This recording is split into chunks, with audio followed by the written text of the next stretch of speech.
Shalom Bapak Ibu yang dikasihi oleh Tuhan.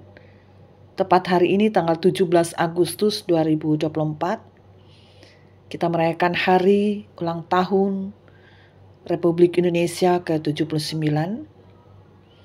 Dan kita pun diperhadapkan kepada nas yang akan kita renungkan bersama, yaitu Yesaya pasal 61 ayat 1 sampai 11.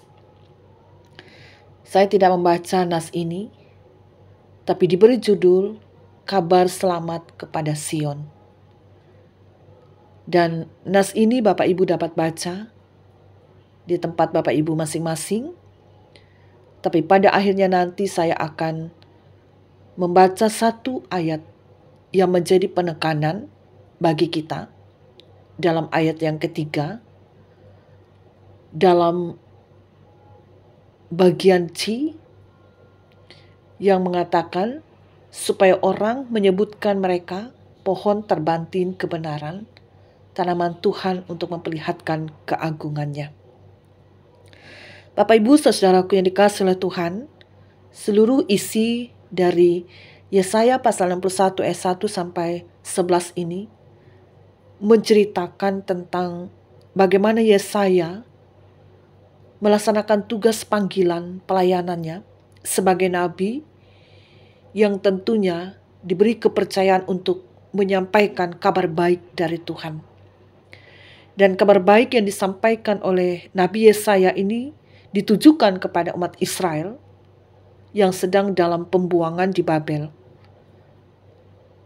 Dengan maksud bahwa kabar baik itu adalah memberikan penghiburan yang menimbulkan kesukacitaan bagi umat Israel yang sedang terpuruk pasca kehancuran Yerusalem dan menjadi orang buangan di Babel.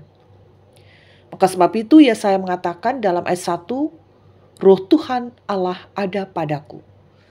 Yang artinya ia menyampaikan kabar baik itu benar-benar datang dari Allah yang memerintahkannya, yang menugaskannya, dan menaruh firman itu dalam mulutnya untuk memperkatakannya kepada umat Israel. Ada 3 hal penting dari nas ini. Yang pertama, disampaikan tentang pembebasan, itu dalam ayat 1 sampai 3. Yang kedua, pembaharuan, ayat 4 sampai 6. Dan kemudian perayaan sukacita, ayat 7 sampai 11. Pembebasan dalam arti kehadiran Tuhan yang memberikan kelepasan dari segala penderitaan dan kesusahan umatnya dalam masa-masa pembuangan itu. Pada akhirnya disampaikan Allah berjanji akan memberikan pembebasan, kelepasan dari semua belenggu, penderitaan, dan kesusahan di dalam pembuangan. Lalu yang kedua, pembaharuan, ayat 4 sampai 6. Yang awalnya ialah Israel telah menjadi reruntuhan setelah pembuangan ke Babel, tetapi Tuhan akan menolong umatnya untuk memperbaiki dan membangun kembali sehingga mereka tetap menjadi umat kesayangan Tuhan, bahkan dikatakan menjadi umat sebagai imamat yang rajani, dalam arti Tuhan memberikan kepercayaan kepada mereka untuk menjadi seorang raja, menjadi seorang penguasa, di mana Tuhan akan mengukuhkan mereka sebagai penguasa dan raja di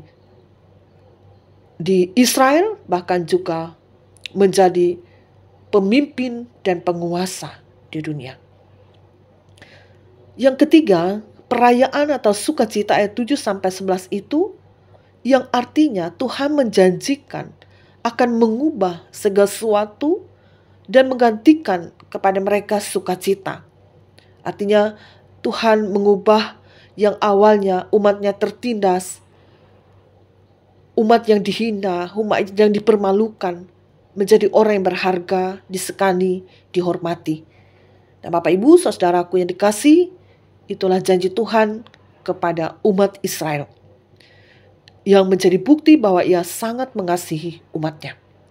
Dan ingin menjadikan umat itu seperti gambaran di dalam nas kita tadi, dalam ayat yang ketiga bagian C, supaya orang menyebutkan mereka pohon terbantin kebenaran, tanaman Tuhan untuk memperlihatkan keagungannya. Dalam arti bahwa setiap orang percaya diberikan kepercayaan oleh Tuhan setelah Tuhan memulihkan, mengukuhkan, dan menguatkan dan menjadikan mereka pemimpin dan penguasa, bahkan menjadi umat yang setia kepada Tuhan. Maka mereka sama seperti pohon yang kuat. Pohon terbantin itu adalah pohon yang akarnya kuat dan ia mampu bertahan di tengah-tengah kekeringan.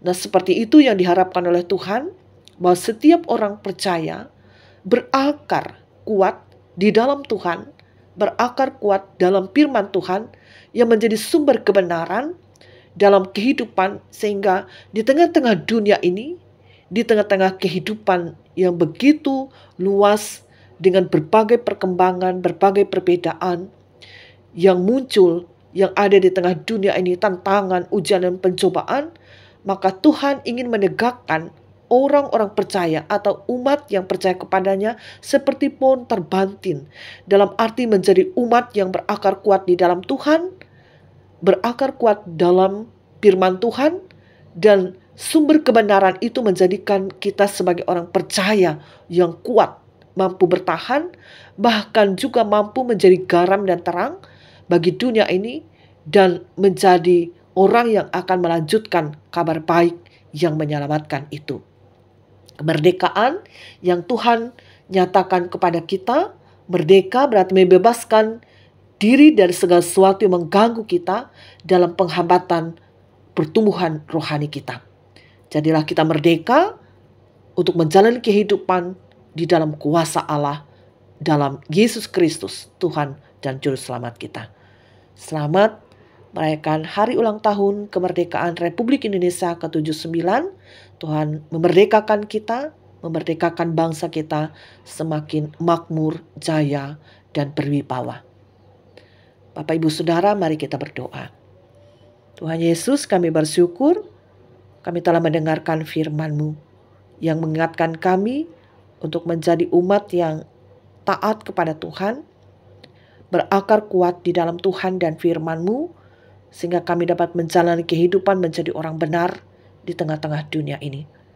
Kami mampu merespon setiap pengorbanan Tuhan untuk memerdekakan kami dari dosa itu, menjadikan kami hidup menjauhi dosa, dan mengabarkan kabar baik yang menyelamatkan bagi semua orang. Kami bersyukur Republik Indonesia yang kami cintai boleh mencapai usia ke-79 tahun. Kami bersyukur atas semua kemerdekaan. Kami tidak melupakan apa yang menjadi perjuangan para pahlawan kami.